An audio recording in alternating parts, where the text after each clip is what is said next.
hello, darling, and welcome to the Just Jax podcast. Hi, I'm Jax, and I help you find the can in your cat.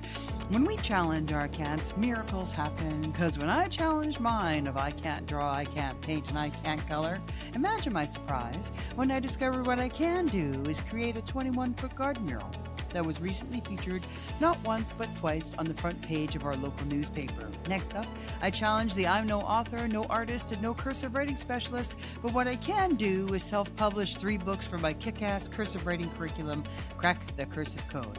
I'm a jack of all trades, but what I master in is helping ordinary people like me to do extraordinary things through laughter, tears, life-changing stories, because metaphors are my jam.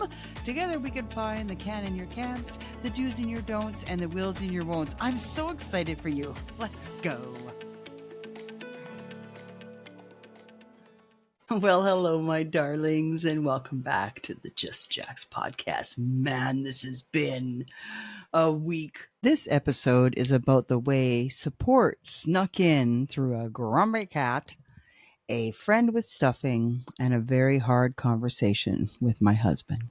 If I can get through this without having a 75 million coughing attacks, that would be great. So I'm just putting out a request out there because I have been coughing like I'm trying to bring my socks up through my throat. It's just been fantastic. And my bladder and I are having a disagreement in regards to what is called a necessary terms of release, because I could cough and I have gone to the bathroom earlier. And what does it do? It decides to let me know who's in control. And one thing I learned very much about my bladder on this lovely time of being sick is that when I have a fever, that's one of the tells I have, is that there is absolutely no control over my bladder. And I have no idea if I went through more Kleenex or pieces of underwear. So if you see me doing strange little jerks or my recording is going to be a little bit weird, it's because I'm trying to work around all the coughing fits. Yes, here we are.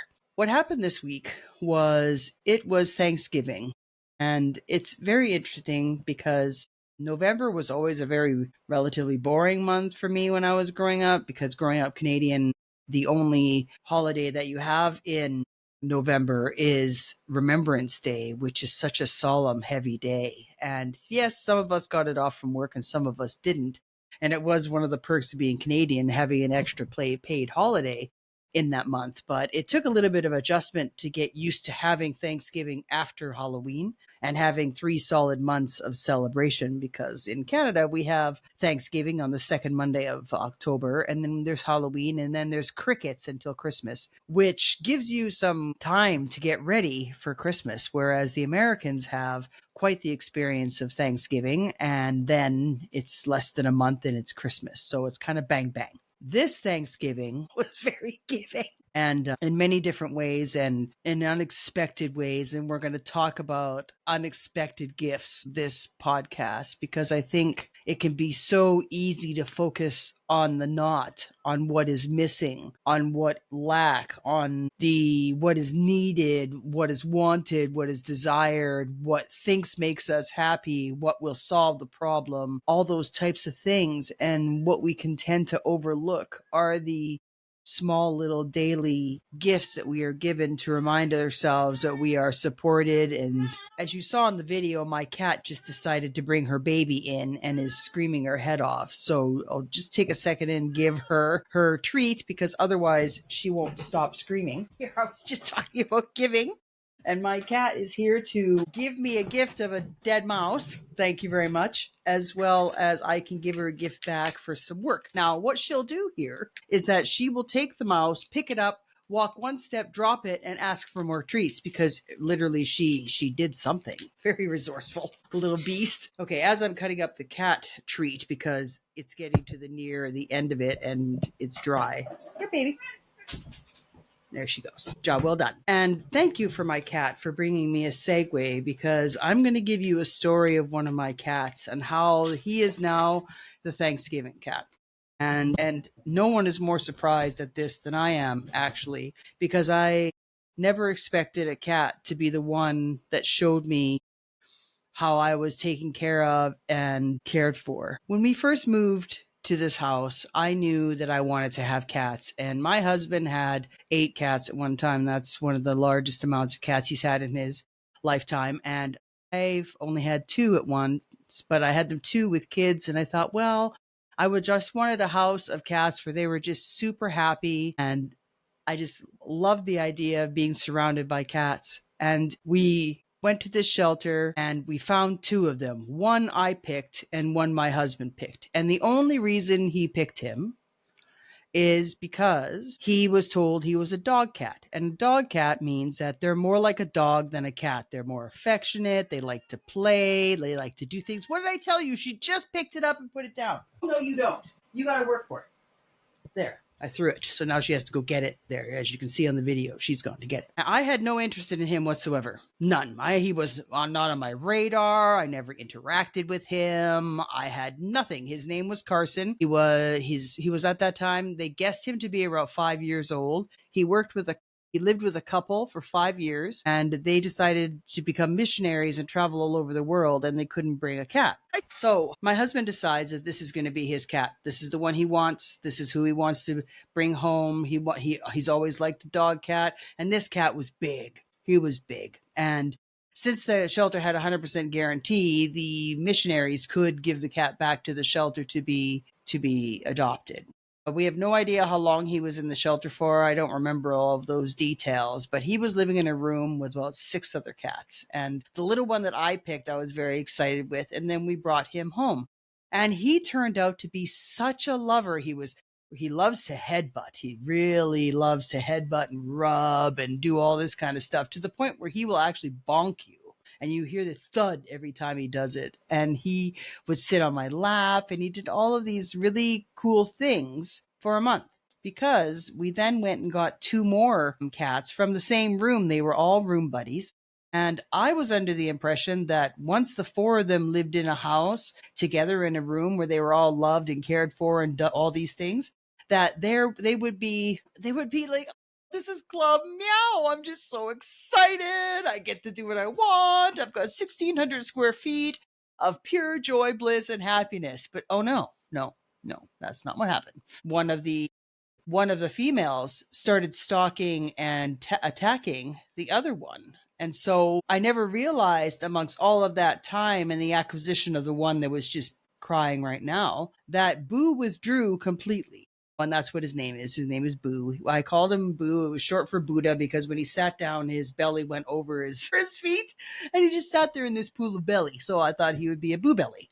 And that's how he became Boo. So with Boo, I never noticed how much he withdrew and that he never came around, because I was so busy working on getting the cats to get together and working with the one that we were told, the 2 that we were told they were unadoptable and very difficult to be with. And I never realized that we were actually just meant to be fosters for them instead of owners. And I neglected Boo. I really did. I never really spent much time with him. I never invested in him, any of attention or play or cuddles or anything like that. And he turned out to be quite the curmudgeon, as in grumpy, and you couldn't come near him very much. Would he hurt you or anything like that? No. But he was just standoffish, and so much for this dog cat. And fast forward like 10 years, we're talking now, that he just was, if you tried to pick him up, he would just hate you. He'd hate life. And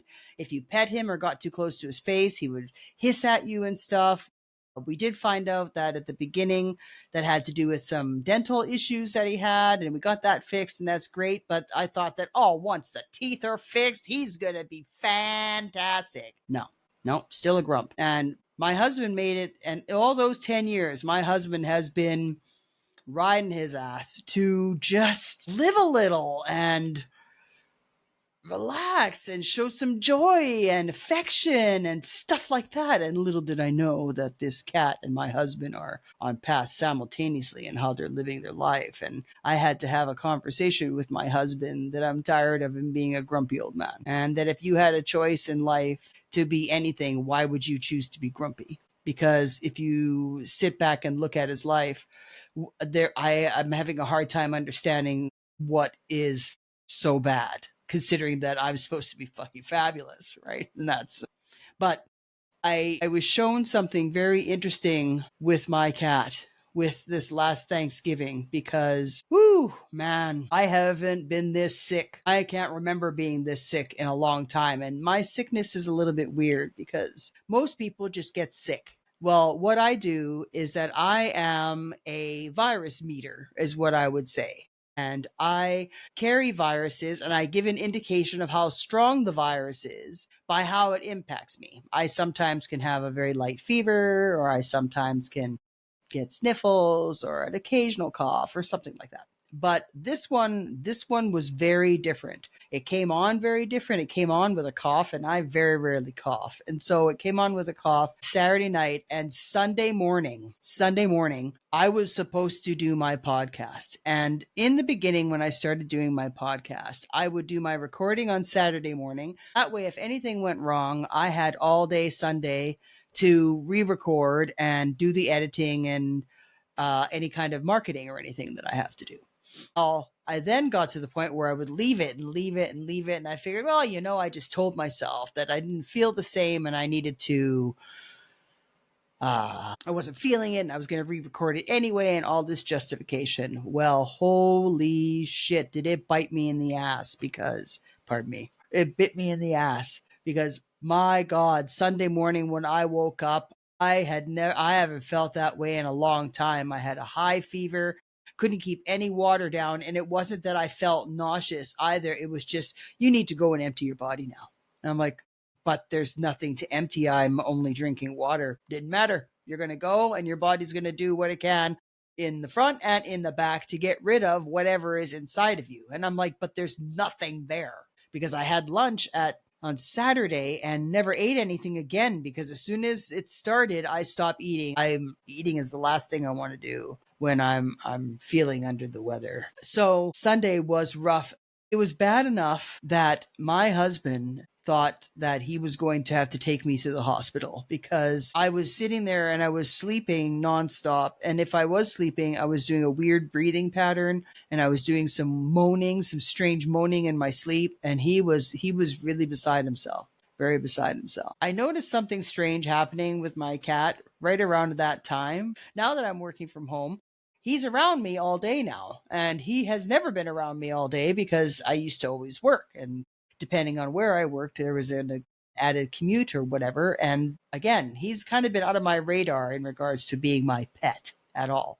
But I noticed that he always had to be near me. And I thought, well, okay, that's whatever. That's fine. Monday comes around, still no podcast recorded. And I am dying. Like, I just had no idea how I was going to get through it. It was payroll Monday. My boss was out of town and I was having difficulty getting a hold of him. Luckily, his boss was in town and she does help out with payroll. And I was able to work for like an hour and a half. I just wanted to make sure that my people were taken care of. But holy shit, people, that was rough. Then Tuesday, I am up now.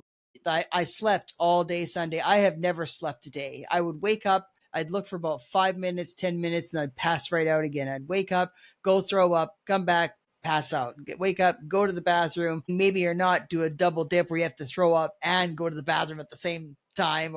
Luckily, there's a tub right beside, but it never got that bad for me, thankfully. But all day Monday, it was just horrible, and still no podcast. And I'm like, oh, for God's sakes, what am I going to do here? Because I have given myself many excuses to quit in the past. And I told myself that I'm going to do 52 episodes of this podcast. And I felt bad for my podcast last week because it felt very disjointed and it felt like I never gave you guys a message that would make you feel like you could get through your day in any way, shape, or form. Finally, at around 7 o'clock Monday night, I think I was slept out. There was nothing more that I could do to sleep. And I was wrong. So I fell back asleep, woke up at midnight, and then I was debating whether or not I should do my podcast episode.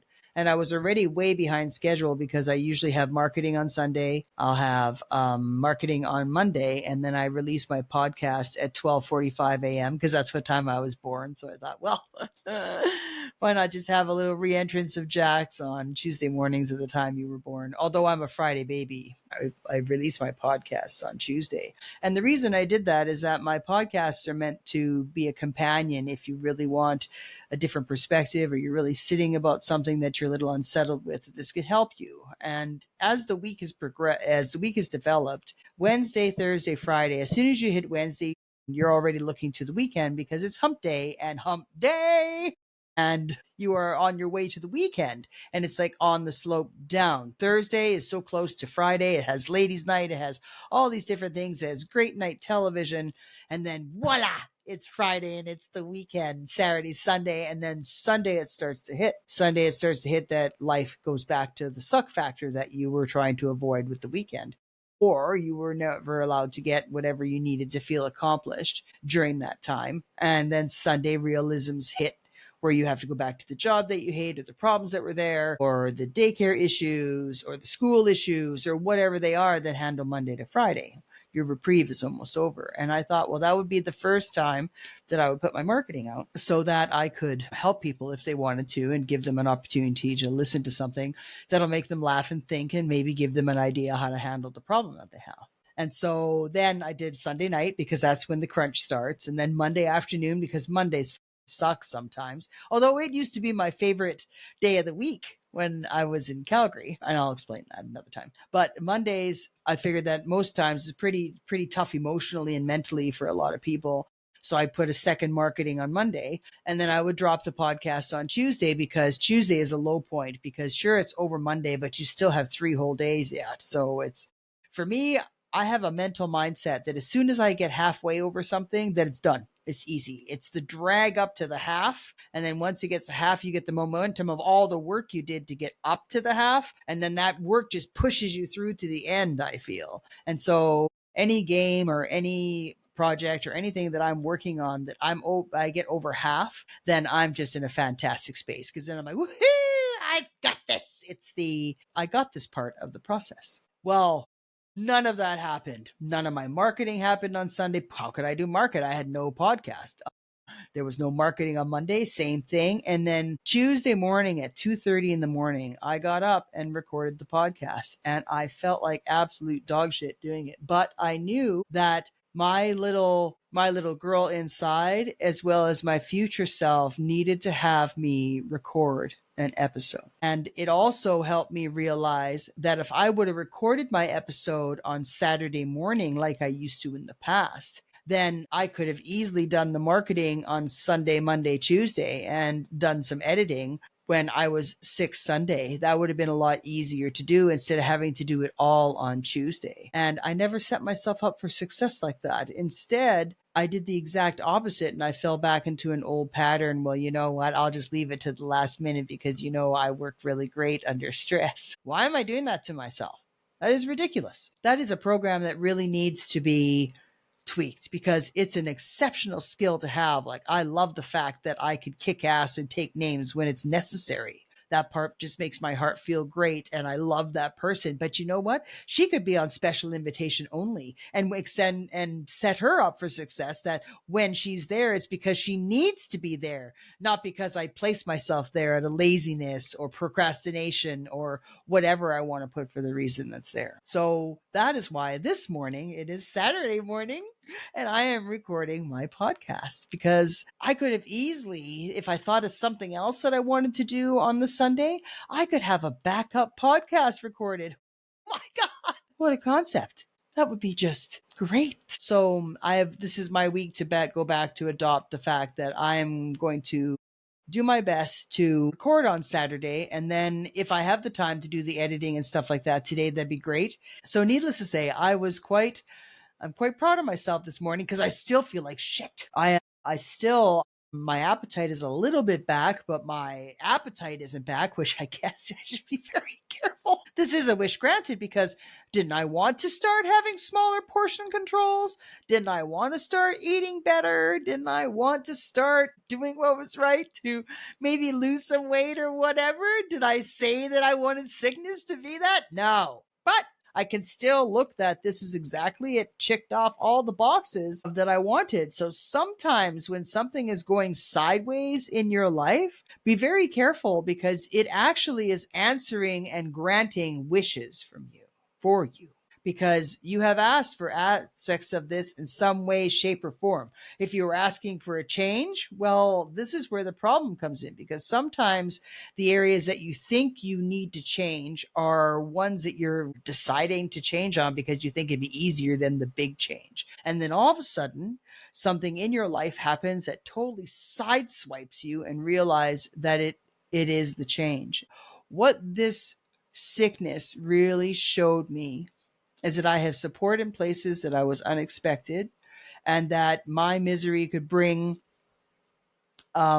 joy to others. It has now been a solid week that I have been on the couch, lying on the couch all week. And I thought that I was quite a sedentary person, but you can tell when you're sick depending on how sedentary you were. And this was something else, which meant that I was a captive audience for my curmudgeon cat. And who knew that he was going to make it his personal responsibility to keep my spirits up? Because there is a song called I Can Feel That Somebody's Watching Me. It's a fantasy. No, it's not. Because every time I looked around, this cat was within a 3-foot radius of me, and he had an eyeball on me all the time. Do you know what it's like to wake up to a set of eyes on you? My husband told me that there were many times when I was sleeping, which he has never done this before. He would come up on the couch, walk along my body, sniff my forehead, give me a kiss, and leave, and then be either in this, he has a bed, we called it the Orbit because it kind of looks like that. It's this cool ass, mid-century modern, what do you call it? A rattan piece of furniture. And when he was at the shelter, he loved crawling into things and making things his little cave. And so when my husband found that on the internet, we knew that that was definitely right up for Boo. And so he was with me in the fact that he was chasing away our other cat from her being able to come and check on me. He would either lay down beside me, he sometimes went above me, he went down below, walked it. And this is the most attention and proximity that I have had from this cat in this last week that I've seen in 10 years of his life living with us. And even this morning, he came and gave me big kisses on the forehead and rubbed my forehead. It's like, it's going to be okay, Mom. You're going to be fine. You just need to rest. And I'm like, I was receiving Daryl messages like, you're going to need some rest. And I really never felt that I was pushing myself in the first place, because I used to be able to do this and a lot more before, but clearly my body needed the rest. And it really brings a lot of joy to my heart that this crazy cat has decided to be my emotional support animal all on his own. And I would have guessed the other one, the one that you saw that came in that had brought the baby and the treats, you would have thought for sure that she was the one that would be the emotional support animal, because she's very affectionate. She loves to come and give kisses and loves to be petted and loves to put herself on my chest, and she gets our breathing and our heart rates in sync, and I am out. She just calms my blood pressure to the point where she puts me to sleep every single time. And so I thought for sure that she would be the one to be there, but no. Boo took it upon himself to become my emotional support animal and my care dog. He really has been, if I go somewhere, if I just move in the bed, and his hearing is going to the point where I think it's almost gone. But he's still, if I move, he automatically looks and he's up and he watches me. Just like now, as much as I love his eyes have scared me a couple times, because I'm unused to being watched continuously like this. But that wasn't the only blessing that I have to be thankful for this Thanksgiving on showing me some support. And that was with a girlfriend of mine that I met at my new job. We had worked together in the different departments when I was in Smoky Point, and we have, I don't know if I necessarily would say we trauma bond, because you can have bond that you share with people over trauma, but our attitude towards the trauma and how it impacts us and fuels us is what I love about her the most. I love that I can say the way I think and look at things and have a positive attitude and call things out the way they are in my own fashion. And we are very similar and on the same path, the two of us. And you know how you have people ask if they could do stuff to help? Well, one of the things that I was missing the most this Thanksgiving is I do love the turkey dinner, but there was no way that I could go shopping in the condition that I was in. And there was no way I was going to send my husband either, because I really wanted him to rest as well, because he was starting to show signs of carrying this sickness. And that's the last thing is I need for both of us to be down. And plus, he's never really cooked the Thanksgiving dinner. Now, what it could be a first time for everything? Yes, but at the same time, we're all feeling like shit, and nobody wants to do all the work that goes with it, even though you think, it's not much. It's enough to wear me out, where the only thing I'm doing is sitting up. That's the most exercise I'm doing, other than sitting up, throwing up, getting up. That's the only ups I was doing the entire time. So my girlfriend says, is there anything that you want? Anything, just name it. I'm here to help you. And I thought, you know what? I'm going to finally ask for help. I'm going to finally ask for someone to do for me what I have been willing and done and countless times for anybody else that has been in a situation like this. And I simply asked her, I said, are you cooking Thanksgiving tomorrow? And she goes, yes. And I know there's only two of them. So the ability to find a small enough bird for two people is a challenge in itself, unless you want leftovers for 4 or 5 days. I said, what I'm really, really craving is the Thanksgiving dinner, because I look forward to it. We had something very similar when I was in Calgary in October, and I look forward to having my 2 double Thanksgivings, because Christmas Day, my hubby and I we don't have a big meal together. Sometimes we'll barbecue T-bone steaks or something like that, and love that for ourselves. But there's something special about the Thanksgiving dinner, the gravy, although my husband has an issue that he's never really liked gravy. Now, granted, there's a disclaimer here. Canadians are very used to different forms of brown gravy and poultry gravy. There's chicken gravy, turkey gravy, and there's roast beef gravy with Yorkshire pudding. Oh my fucking God. So yum. But he has never experienced an excellent roast beef dinner where brown gravy is the star. He's never had a chicken and turkey dinner where the gravy has been the star. When we make Thanksgiving dinner, when I'm back home with my boys, we have to have a 4-cup Pyrex. We use that. A 4-cup Pyrex measuring cup is the first serving of gravy. And that goes and we fill it again. That's how much gravy my boys want turkey dinner with their gravy.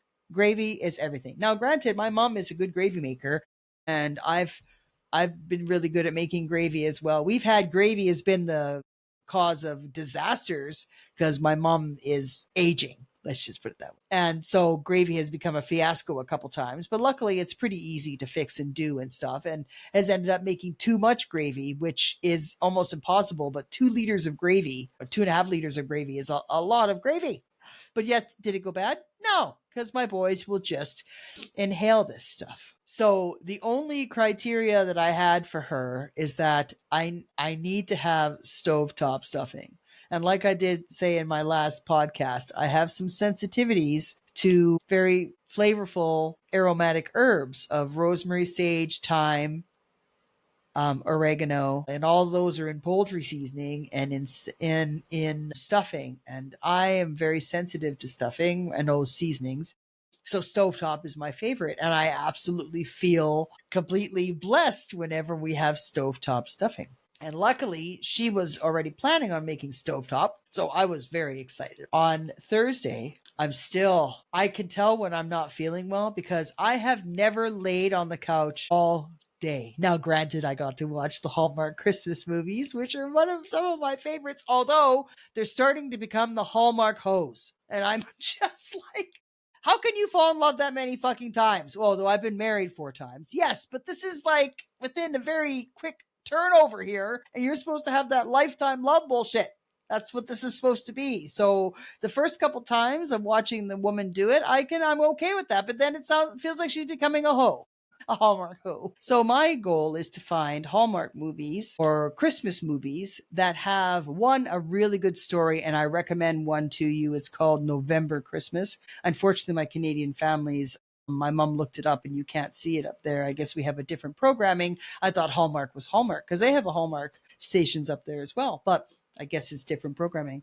But November Christmas is about a story about a young girl who has cancer, and that there is a grieving couple that lives next door because their child died unexpectedly. And through the experience of watching this family go through cancer with the young daughter, it heals the entire community as well as the girl. It's just fantastic. The story, I have cried more during this sickness due to those bloody Hallmark movies than anything else, because there has been some really, really good stories and lots to reminds me of a lot to be thankful for. But my girlfriend, who I just met this year, drove 25 minutes to bring me a well packed, well loved Christmas dinner. I sorry, felt like Christmas, Thanksgiving dinner. And I am so terribly thankful for her. Even though this has been the hardest week for me physically, this has been a really good week for me emotionally. I told you I had that conversation with my hubby about him being a grumpy old man. It's interesting that it's now time for me to let him know that I am no longer interested in certain things and that I want to be treated better and I deserve to be treated better. And that partially it's my fault that I allowed him to think that that behavior was allowed, and it no longer is. And it could possibly be a little rocky from here on out, but I have decided that I need to be true to me and give my soul what it needs. I I believed I did marry my soulmate when I married him, but that gentleman has been missing in action for quite a good portion of our relationship. And I saw a glimpse of him again about a year and a half ago when I asked him to go get some help. And when he came back from the help, he was the man that grabbed my heart in the first place, but the man's gone again. And this imposter, or if he is the real thing, and that's basically what I had the conversation with my hubby, is that you have to decide. Now, he's a Gemini, so he likes to play with that idea that he can be two different people, but this Jekyll and Hyde bullshit's got to go. And I am no longer interested in Jekyll. Is Jekyll the one that is the psycho? I have to look it up. Anyway, but I'm no longer interested in the other character, and he neither needs to get help with those character that's drawing this character out, or our relationship will be over. And that is the last thing I wanted, because this is, for me, this relationship has been good, but at the cost of me getting the kindness, caring, and gentleness that I am now demanding, because I deserve it. And that's how he's been treated this entire time. And you always think that, well, if you show someone you just treat them the way you want to be treated, that's what you were told, right? If you just treat someone the way you want to be treated, they're going to treat you that way back. And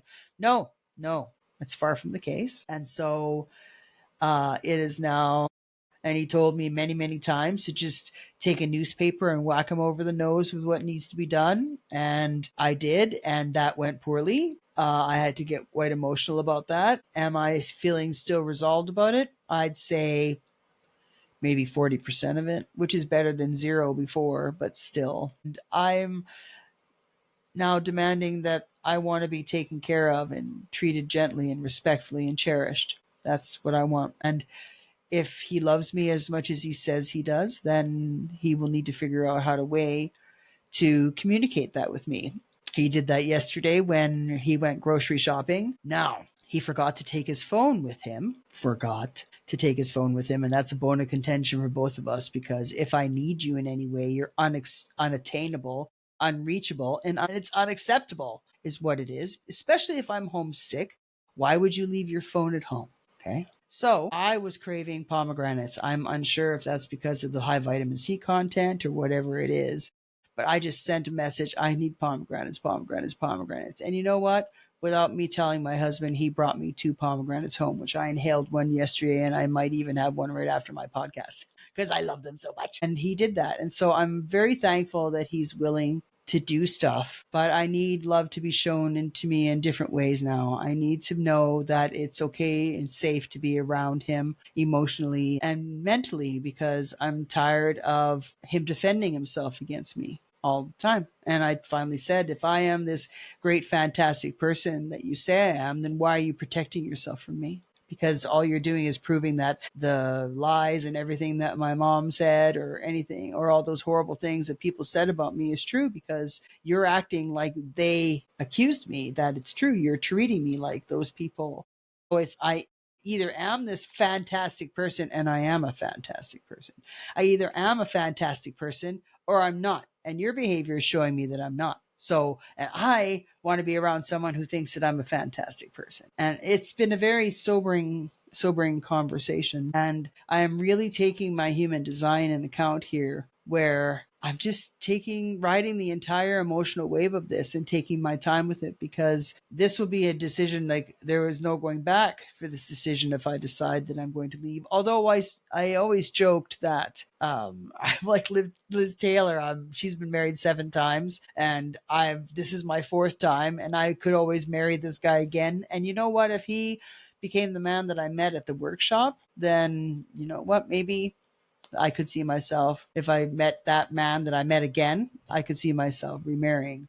But I'm just very thankful because my friend drove like 25 miles. Lives in a completely different town that I do. And she was able to bring me a Thanksgiving dinner and show me love in a way that made my bucket list Thanksgiving day, because I had no idea how I was going to get my Thanksgiving meal. But like I'm the type of person statement. I'm the type of person that everything works out for me. And I'm the type of person that people want to take care of. And I'm the type of person that people want to make happy.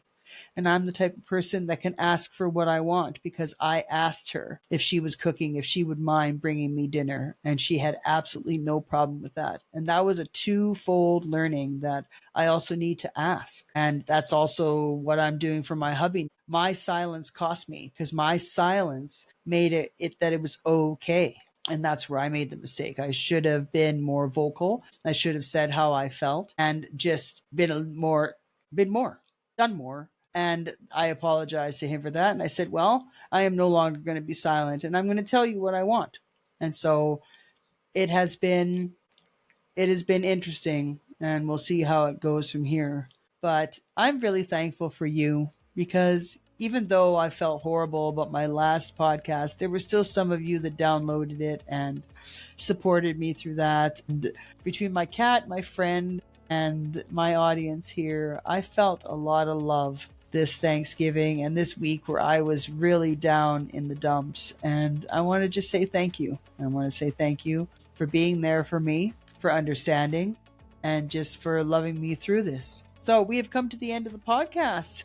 And again, I just wanted to say thanks, because there would be no podcast without you. But if you are looking at my video, I've got some fun things to share for you. I always tell people that I have my loser, forthwith, and shift merchandise for sale, but no one really knows what that looks like. So what I did is I had these little plaques made that are right above my head in the video. It's trying to focus here. So you'll see the loser. This is the 1/4 width. It has blue, and it's exactly the same as my sweatshirt here. And you'll see it has a little thing of 4th width down at the bottom, and then it has a version of 4th width on the back.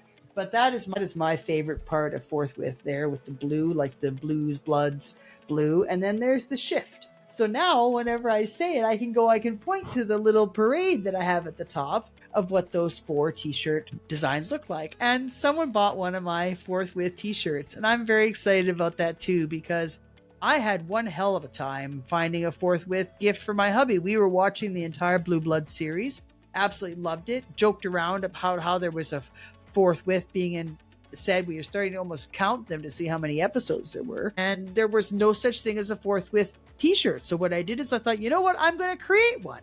Why not? So I have 3 different designs. I have 2 different designs of the 4th width. Those t-shirt designs, as well as my kick-ass cursive writing curriculum, Crack the Cursive Code, can be found at my website, crackthecursivecode.com. Thank you so much for spending this time with me, and remember to look for the support in areas where you may be surprised to find it, because if you focus only on one area where you could get more of it, you could totally miss the areas that you're already receiving it. And that's what happened for me this week. Love you. Jack's out.